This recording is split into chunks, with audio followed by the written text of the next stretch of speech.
বাংলাদেশি তরুণদের জন্য একটা সম্ভাবনার দ্বার উন্মুক্ত করেছে সসেজ ইন্ডাস্ট্রি। আপনি জেনে অবাক হবেন, প্রতি বছর হু হু করে বাড়ছে সসেজের চাহিদা আমাদের দেশের মার্কেটে।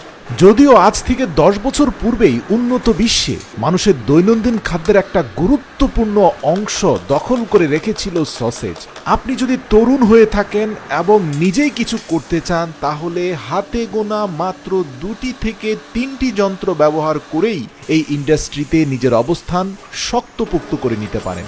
সসেজ সাধারণত মুরগি, গরু, এমনকি খাসির মাংস দিয়েও তৈরি করা হয়ে থাকে। সাধারণত আমাদের দেশে মুরগির মাংসের সসেজ খুবই গুরুত্বপূর্ণ।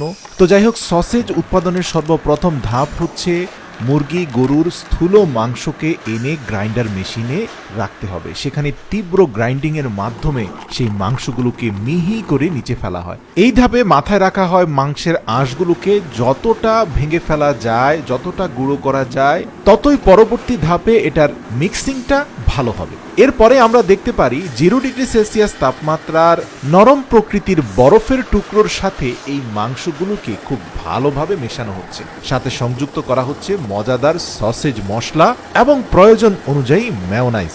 আরও সংযুক্ত করা হচ্ছে চিজ। প্রিয় দর্শক, এই গ্রাইন্ডার মেশিনটাই হচ্ছে মূলত সসেজের মূল উপকরণ তৈরির অন্যতম একটা মেশিন। এই মেশিনে দীর্ঘ সময় ধরে গ্রাইন্ডিং করে সসেজের মূল উপকরণের গুণাগুণটাকে খুব ভালোভাবে পর্যবেক্ষণ করা হয়। এখানে দক্ষ কর্মকর্তা কর্মচারীরা যখন বুঝতে পারেন যে মূল উপাদানটা যথেষ্ট পরিমাণে মিহি হয়েছে, এটা এখন প্যাকেজিং এর জন্য প্রস্তুত, তখন তারা স্বয়ংক্রিয় আরেকটি ডিভাইস এই গ্রাইন্ডার মেশিনের মধ্যে বসিয়ে খুব কৌশলে সেখান থেকে সসেজের ডোগুলোকে বের করে নিয়ে আসে। প্রিয় দর্শক, তৃতীয় ধাপে আমরা যেটা দেখতে পাই যে সবগুলো সসেজের ডোকে একটা বড় সিলিন্ডারের মধ্যে নিয়ে ফেলে দেন। এখান থেকেই অ্যাডিবল প্লাস্টিকের অগ্রভাগকে মুড়ে দিয়ে নির্দিষ্ট পরিমাণ সসেজ মেশিন থেকে বের হওয়া মাত্র এগুলোকে সারিবদ্ধভাবে একের পর এক গুছিয়ে রাখছে।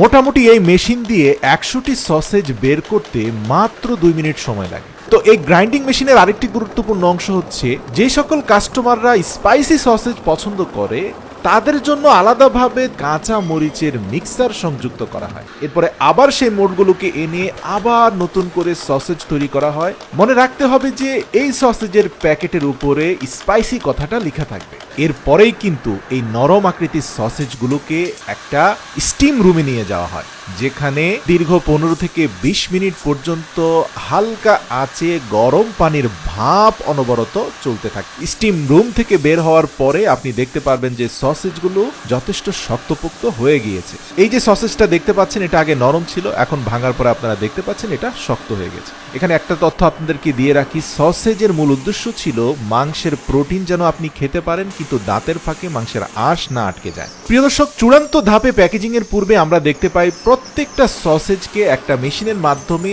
পরিচালিত করে সেখান থেকে অ্যাডিবল প্লাস্টিকের লেয়ারটাকে সরিয়ে ফেলা হয় এবং বিচ্ছিন্ন প্রত্যেকটা সসেজের 4-4টি টুকরোকে নিয়ে একটি প্যাকেজ করা হয়। আর এই প্যাকেটটি আপনার ঘর পর্যন্ত পৌঁছে যাচ্ছে। প্রিয় দর্শক, এই ভিডিওতে কোরিয়ান সসেজের পদ্ধতি আপনাদেরকে দেখানো হয়েছে, কিন্তু আমাদের দেশের সসেজগুলোতে যে মুরগি, গরু বা খাসির মাংস ব্যবহার করা হয়, অবশ্যই সেই পশুগুলোকে ইসলামী তরিকায় জবেহ করা হয় বলে সেগুলো হালাল হবে। তাই নির্দ্বিধায় নতুন এই ইন্ডাস্ট্রিতে আপনি আপনার অবস্থানকে মজবুত করুন, ইনশাআল্লাহ সফল হবেন।